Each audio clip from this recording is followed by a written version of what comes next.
Hello, Calories. It is nice to meet you.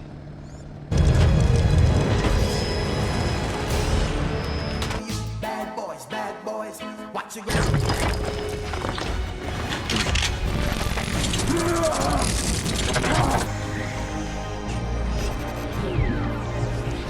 Let's start with the obvious. Terminator Genisys is what happens when you take a beloved franchise, shove it into a time machine set to chaos, and pray the audience won't notice the flaming wreckage. It's an overblown, convoluted mess that drags a once great series through the mud in a desperate attempt to squeeze out one last gasp of relevance.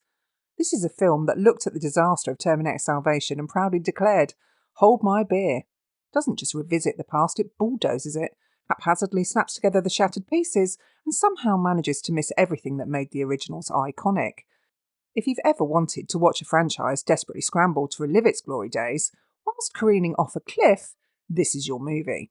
So let's dig into this train wreck, from its chaotic conception to its lasting shame, and see who we can thank for this cinematic catastrophe. The pre-production phase of Terminator Genisys should have been the first sign that things were about to go off the rails. Imagine a room full of studio executives all convinced that the best way to revive a classic was to pretend half of its history never happened.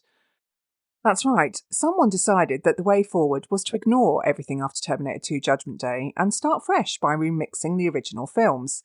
It's a bit like deciding to reboot a classic novel by ripping out the last few chapters, scribbling in your own ending with a crayon. Sure, it might get attention, for all the wrong reasons. The screenplay, cobbled together by Latek Kalogridis and Patrick Lussier, I've probably murdered her name by the way, is a masterclass in how to do too much, too fast, without stopping to ask if any of it actually makes sense. The writers stuffed in time travel, alternate timelines, and reimagined characters like they were throwing spaghetti at a wall, hoping anything might stick. The result? A script that's less a story and more a jigsaw puzzle, where half the pieces are missing, and the other half don't even belong in the same box. And then there was the marketing stunt of dragging James Cameron back into the mix. Once the genius behind the Terminator franchise, Cameron was paraded around as an advisor for Genisys, as if his mere presence could magically turn the Chernobyl into a sunny beach resort. New film, which in my mind I think of as the third film, we see Arnold take the character even farther. For women, I think she represents a kind of empowerment, and yet there's a vulnerability there. Let's be honest, his involvement was about as meaningful as a half-hearted electronic signature on an office birthday card from HR. Cameron might have given the film his blessing, but it was more like a disinterested wave from someone who's long since moved on to playing with his shiny new toys. The man who once revolutionised cinema now seems content to slap his name on anything that will boost his bank account, regardless of how it tarnishes his legacy. And if you thought his involvement in Genisys was just a fluke, think again. Cameron didn't stop at advising on this disaster, he went on to fully produce Terminator Dark Fate. And don't worry, I'll be tearing that one apart next. Then there's David Ellison, the producer and head of Skydance Media, who seemed to think that throwing enough money at the project would magically result in a coherent movie. Under his watchful eye, the script ballooned into an overstuffed mess that tried to be everything to everyone and ended up being nothing to no one. Who needs narrative clarity when you can just blow stuff up and drown the audience in CGI? And finally, there's Alan Taylor, chosen to direct after his work on Thor: The Dark World. On paper, he seemed like a safe choice. Taylor had experience with big-budget action films. In reality, his direction is about as inspired as a paint-by-numbers kit. There's no clear vision, no sense that anyone involved had a firm grip on what this movie was supposed to be. The film feels like it was directed on autopilot, with Taylor more focused on ticking boxes than on crafting something that could stand alongside the originals. As the production of Genisys got underway, it quickly became apparent that the film was going to lean heavily, no, exclusively on CGI. Gone were the gritty, practical effects that gave the original Terminator films their visceral impact. Instead, we were treated to a digital spectacle that felt more like a video game cutscene than a high-stakes sci-fi thriller. The CGI isn't just noticeable, it's suffocating, drowning out any hope that the film might feel grounded or real. The visual effects were handled by industry giants like Industrial Light and Magic, ILM, and Scanline VFX, both of whom have impressive resumes. But even these powerhouses couldn't save Genisys from its digital overload. The CGI is technically proficient, but lacks the tangible, gritty feel that made the original film so compelling. Instead of enhancing the action, the digital effects make it often feel weightless and inconsequential. And then there's the behind-the-scenes shenanigans. Rumours of reshoots, script changes and general confusion plagued the production, and the final product reflects that chaos. Genisys didn't know if it wants to honour the legacy of its predecessors or bulldoze through it, and the result is a film that feels directionless, torn between nostalgia and the desperate need to be something new. There's one aspect of the production that almost deserves praise. It's the commitment of the cast. Despite the swirling chaos around them, the actors gave their all, trying to deliver performances that could rise above the mess. But even the best efforts can't save a film that's fundamentally broken, and their performances are ultimately lost in the noise. The special effects in Terminator Genisys are a textbook example of why more isn't always better. The film's reliance on CGI is so heavy that it starts to feel more like an animated feature than a live-action film. Take the digitally de-aged Arnold Schwarzenegger, for instance. Your clothes. Give them to me. Now. The idea of bringing back a younger T-800 might have sounded cool on paper, but in practice, it's more unsettling than impressive. The effect lands squarely in the uncanny valley, leaving audiences distracted by how off it looks, rather than being impressed by the technology. And then there are the action sequences, so drenched in CGI that they lose all sense of impact or tension. Remember the raw, intense chases of the original Terminator films? Yeah, Genisys doesn't. It swaps them out for physics-defying stunts that feel more like a video game than a movie. There's no weight, no danger, just a lot of digital noise that leaves you more exhausted than exhilarated. And whilst there are moments of visual spectacle, such as the destruction of the Golden Gate Bridge, these highlights are buried under a mountain of digital effects that ultimately do more to detract than enhance. So what does it all sound like? Well, we've got the hollow echo of greatness. The score for Terminator Genisys, composed by Lorne Balfe, is yet another area where the film tries desperately to recapture the magic of the originals, but falls flat on its face. Balfe's music is loud, aggressive and relentless, much like the movie itself.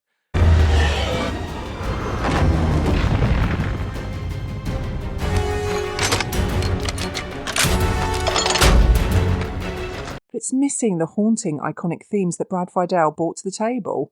Instead of drawing you into the tense, foreboding atmosphere that defined the Terminator and T2, this score feels like it's constantly trying to compensate for the film's narrative shortcomings by blaring at full volume, hoping you won't notice the lack of substance.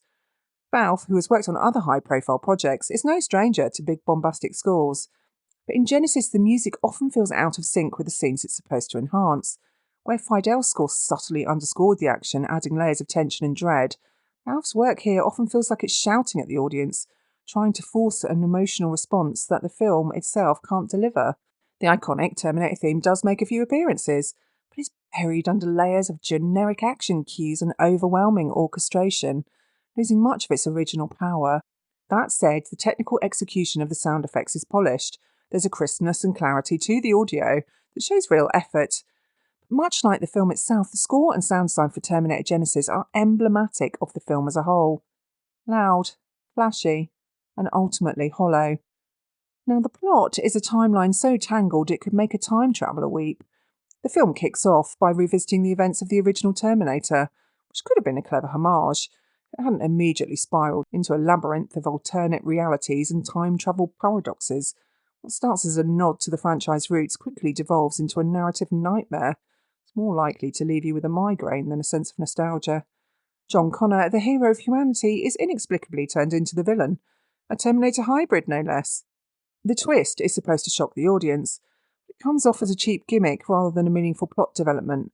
It's a betrayal of everything the character stood for, and it adds yet another layer of confusion to an already convoluted story.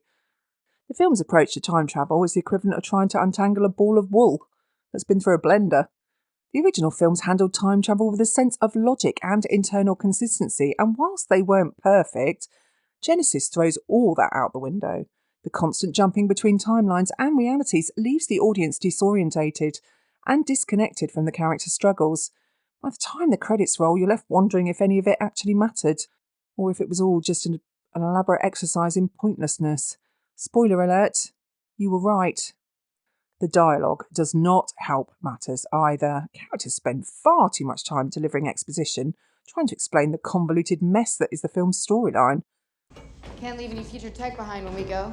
That's Time displacement device. Needed the CPU from the future to make it run. The coordinates are set for 1997. You must leave as soon as possible. The writers obviously knew the plot was incomprehensible, but decided that the best solution to that was to have the characters constantly talk about it. The result is a film that feels like it's trying to be clever, but instead comes off as needlessly complicated. So who's in this? Let's talk about the cast. A group of talented actors who, despite their best efforts, are completely let down by a script that seems determined to make them look bad. Arnold Schwarzenegger reprises his role as the T-800, and while it's always nice to see him back in action, even he can't save this sinking ship. I'm old. Not obsolete. It is nice to meet you. Old. But not obsolete. Nice to see you. Get out. Schwarzenegger does what he can with the material, delivering his lines with the same deadpan charm that made the character iconic, but the script gives him little to work with behind the usual one-liners and robotic stares. And I actually think he's the best thing in it. And it's clear that even Arnie is struggling to find something to sink his teeth into. Emilia Clarke steps into the role of Sarah Connor, and while she certainly looks the part, her performance lacks the fire and intensity that made Linda Hamilton's portrayal so unforgettable. Clarke's Sarah Connor is supposed to be a battle-hardened warrior, but she comes across more like a confused time traveller, still trying to figure out why she's there. The script doesn't do her any favours, reducing her character to a series of forced bravado and recycled catchphrases. I think you hurt his feelings. It doesn't have feelings. Can change, then so can the future. We can stop. Come with me if you want to live. Bite me. Jai Courtney as Carl Reese is another misstep. Courtney's version of Reese lacks the gritty desperation that Michael Biehn brought to the role in the original Terminator. Instead of a hardened soldier driven by love and survival, we get a generic action hero who could be swapped out for any number of bland leading men. No one would notice. The chemistry between Clarke and Courtney is non-existent, which is a serious problem when their relationship is supposed to be the emotional core of the film. Bite me. That is a very immature response. Jason Clarke as John Connor is perhaps the film's biggest disappointment. Clarke is a talented actor, but even he can't make sense of the character's baffling transformation. And his acting, bless him, in the first act is so wooden. Cold beer would be good. And some pretty big plans. Yeah. Turning John Connor, the saviour of humanity, into the villain could have been an interesting twist, but Genisys handles it with all the subtlety of a sledgehammer. The script gives Clarke little to work with, turning what should have been a complex, tragic figure into a confusing mishmash of poorly explained motivations and awkward dialogue. You're attacked, isn't it? Skynet didn't attack me, Kyle. It changed me. It's a wasted opportunity that only serves to further alienate fans of the original series. The supporting cast, including J.K. Simmons and Matt Smith, are similarly squandered. Simmons, who plays a world-weary cop who's been tracking the Terminators for years. Those two were in 1984. They were there. I need to see the suspects. Does provide some much-needed comic relief and gravitas, but his role is so small that it feels like an afterthought. I gotta understand. I know what's going on here has to be really, really complicated. We're here to stop the end of the world. I can work with that. Yes, the new breacher. Big blast, no shrapnel. Blows the door clean off.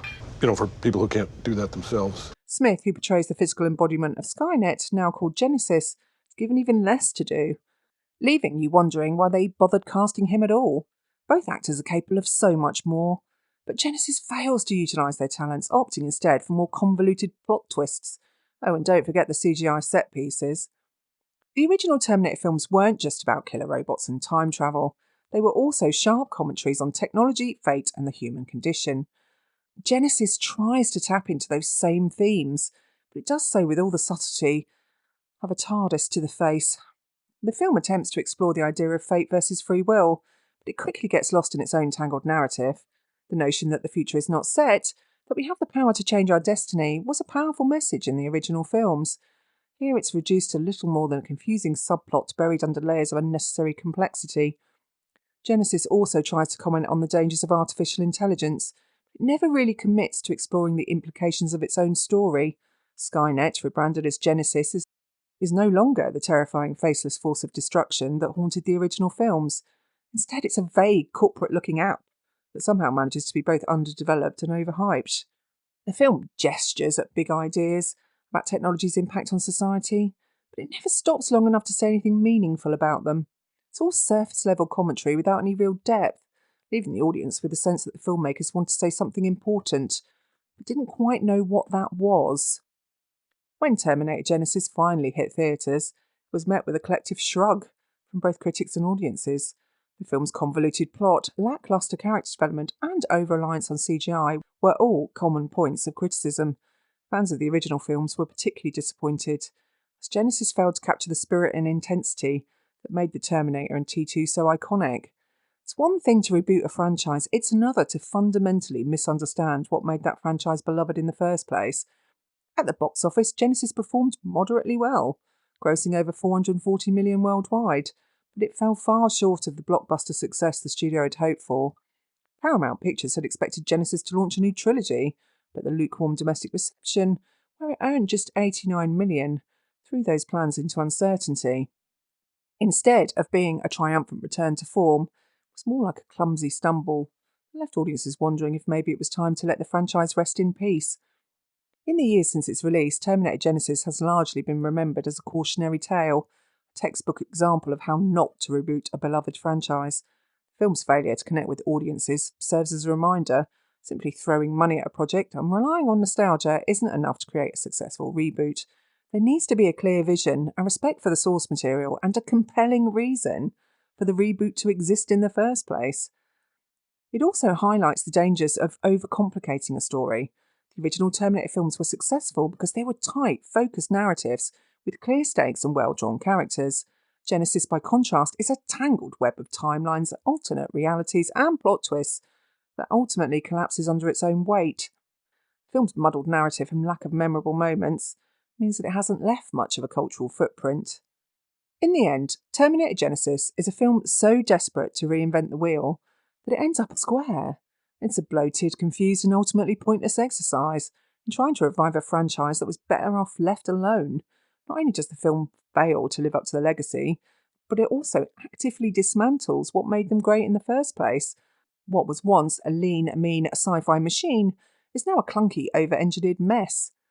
A cautionary tale for anyone thinking about rebooting a beloved series without that clear vision. If you're looking for a film that recaptures the essence of the Terminator, the unrelenting tension, the sense of impending doom, Genisys is not the answer.